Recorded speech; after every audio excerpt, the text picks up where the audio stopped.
எல்லாருக்கும் வணக்கங்க. இன்னைக்கு நம்ம ஈரோடு அம்மாச்சி சமையல் கிச்சன்ல என்ன பண்ண போறோம் அப்படின்னு பாத்தீங்கன்னா, நம்ம வீட்லயே பொங்கல் வச்சு கொண்டு போய் சாமிக்கு படைக்கலாம். அப்படி இல்லை அப்படின்னா வீட்லயே வச்சு சாமிக்கு கொடுக்கறதுக்கும் இதை யூஸ் பண்ணிக்கலாம். இந்த பொங்கல் வந்து 6 நாளும் உங்களுக்கு வந்து கல் மாதிரி இல்லாம நல்லா தளதளன்னு இருக்கிறதுக்கு எவ்வளோ மெஷர்மெண்ட்ல நம்ம வெல்லமும் சர்க்கரையும் எல்லாம் போட்டு நல்லா ஈஸியா பிகினர்ஸ் கூட எப்படி செய்யலாம் அப்படிங்கிறத இந்த வீடியோவில் சொல்றேன். வாங்க. நம்ம ஈரோடு அம்மாச்சி மசாலா வகைகள் எல்லாமே ஃபர்ஸ்ட் குவாலிட்டி இன்க்ரீடியன்ட்ஸ் தான் பயன்படுத்துகிறோம்.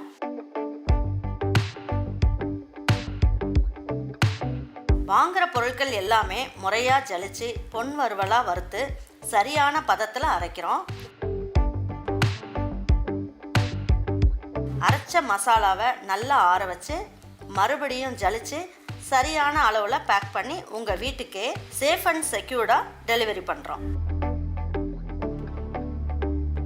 நம்ம மசாலா வகைகள் மற்றும் சத்து மாவு, ரெடிமேட் இட்லி மாவு, இடியாப்ப மாவு எல்லாமே நீங்கள் வாட்ஸ்அப் மற்றும் வெப்சைட்டில் ஆர்டர் பண்ணி வாங்கலாம். இதில் ரொம்ப முக்கியமான விஷயம், இது full and full pure homemade masala. நம்ம எல்லாருக்குமே ஆரோக்கியம் தானேங்க முக்கியம். பாருங்க, 200 கிராம் அளவுக்கு பச்சரிசி. இது பொங்கல் செய்கிற பச்சரிசி தான். இல்லை சப்போஸ் உங்கள் வீட்டில் வந்து மாவு பச்சரிசி இருந்தாலும் பரவாயில்ல, அதையும் செய்யலாம். 200 கிராம் அளவுக்கு பச்சரிசிக்கு 100 கிராம் அளவுக்கு பாசிப்பருப்பு எடுத்திருக்கேன். இப்போ இதை வந்து என்ன பண்ணணும், நல்லா கழுவிட்டு ஊற வைங்க. ஊற வச்சுட்டு அந்த தண்ணியோடய எடுத்து யூஸ் பண்ணிக்கலாம். இது ஒரு 20 நிமிஷம் ஊறட்டும். ஊறிச்சுன்னா பொங்கல் வந்து இன்னும் நல்லா சாஃப்டாக கிடைக்கும்.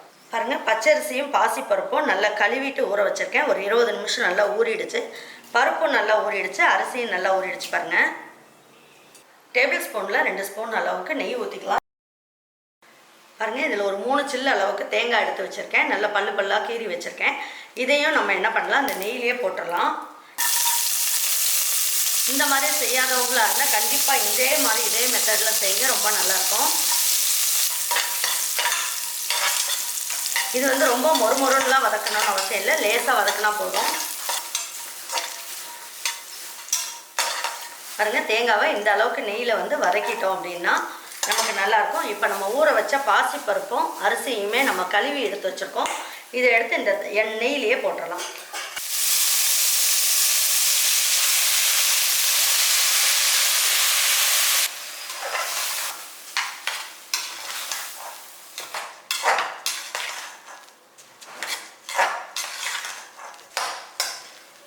பாருங்கள், எந்த ஒரு ஸ்வீட் செஞ்சாலும் நம்ம இதில் வந்து கொஞ்சமாக உப்பு போட்டுக்கணும். கொஞ்சமாக மட்டும் உப்பு போட்டுக்கலாம்.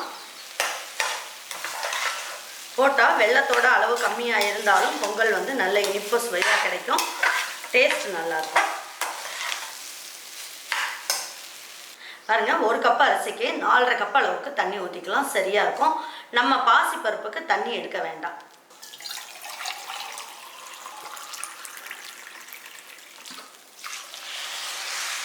பாருங்கள், அரிசியை வந்து நல்லா கழுவிட்டு தான் ஊற வச்சோம். அதனால நம்ம என்ன பண்ணலாம், இந்த தண்ணியும் யூஸ் பண்ணிக்கலாம். 2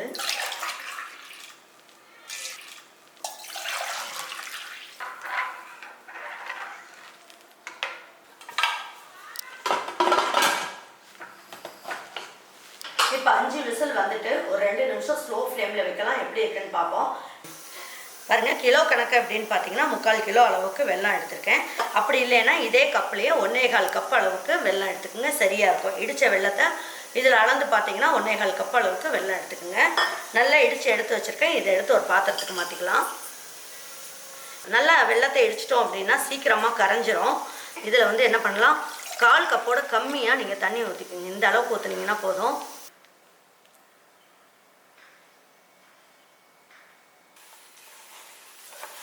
பாருங்கள், ஒரு 1/4 ஸ்பூன் அளவுக்கு சுக்கும் ஏலக்காவும் நுணுக்கி வச்சுருக்கேன், அதை போட்டுக்கலாம்.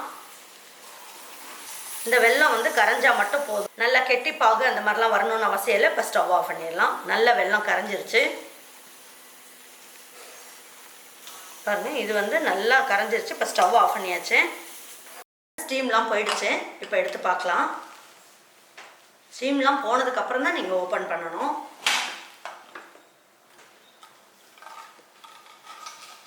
பாருங்கள், இந்த அளவுக்கு இருக்குது. இப்போ நீங்கள் அடியில் வந்து சாதம் அப்படியே கட்டியாக இருக்கும். இதை கிளறி விட்டிங்கன்னா உங்களுக்கு கரெக்டாக இருக்கும்.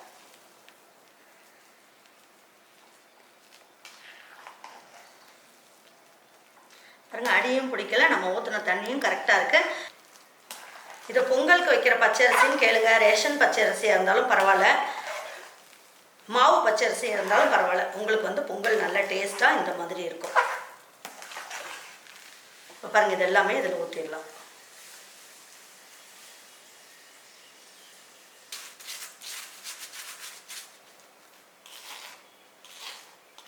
பாருங்கள், இப்போ ஸ்டவ் ஆன் பண்ணிடலாம். ஆன் பண்ணிவிட்டு இதை நல்லா கலக்கி விட்டுடலாம்.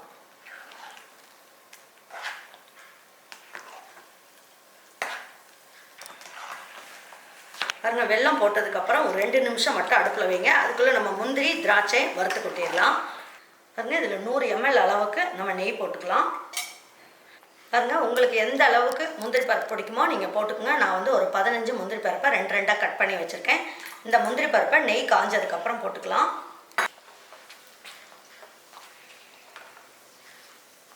பாருங்கள், இந்த அளவுக்கு நல்லா பொரிஞ்சதுக்கப்புறம் நம்ம வந்து என்ன பண்ணலாம், திராட்சையும் போட்டுக்கலாம். உங்களுக்கு எந்த அளவுக்கு பிடிக்குமோ நீங்கள் அந்த அளவுக்கு போட்டுக்கோங்க.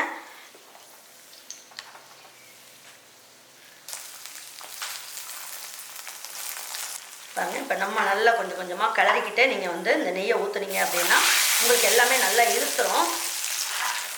அப்போ தான் டேஸ்ட் நல்லாயிருக்கும்.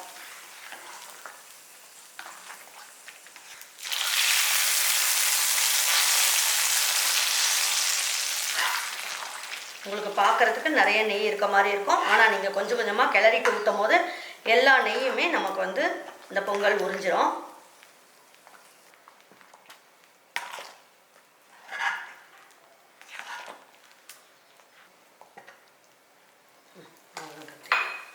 நீங்கள் எடுத்துகிட்டு போய் கோவிலில் கொடுத்தாலும் இன்னும் கொஞ்சம் பொங்கல் கொடுங்க அப்படின்ற மாதிரி தான் கேட்டு வாங்கி சாப்பிடுவாங்க. அந்த அளவுக்கு அட்டகாசமாக இருக்குது. பாருங்கள், நல்லா சுட சுட பொங்கல் நல்லா ஜம்முன்னு ரெடி ஆயிடுச்சு. வாங்க இப்போ எடுத்து வச்சு பரிமாறிக்கலாம். வீட்டில் இருக்கவங்களுக்குலாம் செஞ்சு கொடுத்துட்டு அவங்களுக்குலாம் பிடிச்சிருந்ததுன்னா லைக் பண்ணுங்கள், ஷேர் பண்ணுங்கள், சப்ஸ்கிரைப் பண்ணுங்கள், மறந்துடாமல் கமெண்ட்ஸ் பண்ணுங்கள். தேங்க்யூ ஃபார் வாட்சிங் ஈரோடு அம்மாச்சி சமையல். தேங்க்யூ.